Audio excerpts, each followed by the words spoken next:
Hello everyone, welcome to Fullmoon Movies. Today I want to talk about a film that didn't just try to scare you, it tried to unravel your sense of reality.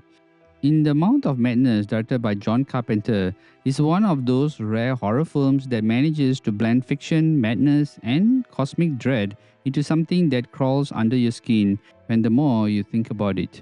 Released in 1994, the film was underappreciated at the time, but looking back now, it's one of Carpenter's most thought-provoking works. The story follows John Trent, played by Sam Neill, who starts as sharp, skeptical insurance investigator. He's practical, sarcastic, and doesn't buy into any kind of nonsense. He is hired to find a missing horror writer named Sutter Kane, someone whose books are so popular, people are apparently going insane after reading them. As Trent digs deeper, things begin to break apart, not just in the story, but also in his mind. He finds a town that shouldn't exist. He meets people who talk like they have been written into a script and realize he might not be in the real world anymore. Sam Neill plays this descent into madness so convincingly that by the end, when he's sitting in a movie theater watching himself on screen and laughing in horror, we really feel it. We are not watching a man go mad, but we are watching reality collapse around him. Now, what makes this film so engaging isn't just Trent's journey, but how other characters reflect the layers of unreality he's dealing with. Linda Stiles, played by Julie Carmen, begins as Kane's editor and gradually becomes part of the fiction. She knows things that she shouldn't know, and her gradual unraveling mirrors Trent's fall into a quieter, eerie way. And of course, there's Sutter Kane himself, played with unsettling calm by Jürgen Prochnow. He's not just a horror writer, he's something more. The way he speaks, the power he holds in the story, he's like a stand-in for every godlike creator who controls fate with a pen. Watching him talk about how people believe more in fiction than in reality, it really makes you stop and think. Now, there's also subtle yet powerful moments between Trent and Dr. Ren, the psychiatrist who listens to the Trent story inside their cell. Ren becomes this echo of rationality, the last flicker of logic in a world that's slipping. Now, in that scene, we as an audience still have hope that Trent can be believed, that maybe all this is explainable. But of course, Carpenter doesn't let us rest here. And here's where I think Carpenter really delivers something unique. The direction is focused and restrained. He doesn't rely on jump scares or gore to disturb us. Instead, he builds dread through the atmosphere, through the way characters look slightly off, how lines of dialogues are repeated like they have been pre-written, and how the town of Hobbs End doesn't just look like a horror setting, it feels like it. Like something was pulled out of someone's mind and dropped into the real world.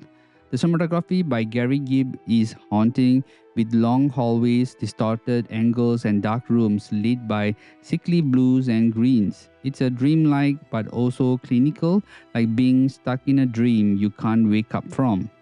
The art design makes it clear that this town was never meant to be real. Everything feels too quiet, too symmetrical, too perfect until the horror creeps in. It's not loud or exaggerated, it just slides into the frame and suddenly you are somewhere else entirely.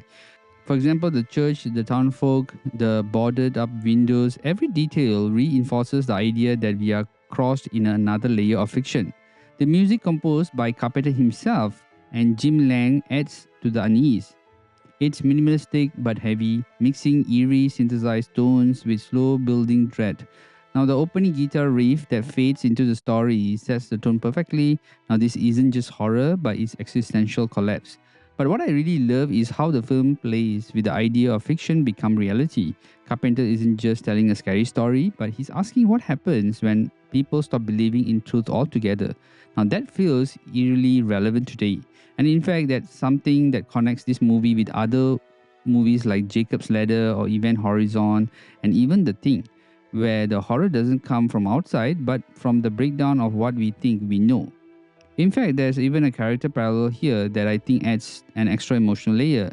Just like Tommy Lee Jones' character in No Country for Old Men, Morgan Freeman's Somerset in Seven, Trent becomes one of those men caught in a world they no longer understand. Now, these are characters who start with control, with logic, and end up as ghosts of themselves, left behind the very stories that they were trying to make sense of. Even in a moment where Trent becomes close to understanding everything, that understanding becomes his undoing. In the Mouth of Madness didn't make waves at the box office when it was released. It earned just under 9 million domestically, barely covering its budget, and critics were divided. Some found it too strange, too abstract. Others admired its ambition but didn't quite connect with it. But over the years, it's become a cult classic. Horror fans, filmmakers, even writers have come to appreciate what Carpenter was trying to do, something more than a haunted house or monster movie. He was exploring the fear of losing grip on the world. A common critique is that the film leans too heavily into ambiguity, that it's more confusing than scary. But I'd argue that what makes it special is this: it's not interested in giving you clear answers. It's interested in letting you feel of what it's like to be lost in a world that no longer obeys the rules. And if that doesn't scare you, maybe you haven't really thought about it. So if you haven't been in the Mouth of Madness, or if you have seen it and shrugged it off just another 90s horror, I encourage you to give it another look. Especially now we are living in a time where the line between the truth and fiction feels thinner than ever. Now this isn't just a movie, it's a warning, and it's one of those that still holds up nearly 30 years later. Now thanks for watching Fullmoon Movies. Let me know your thoughts in the comments, especially if you have ever wondered whether fiction is starting to write us instead the other way around. Until next time, stay safe and question everything.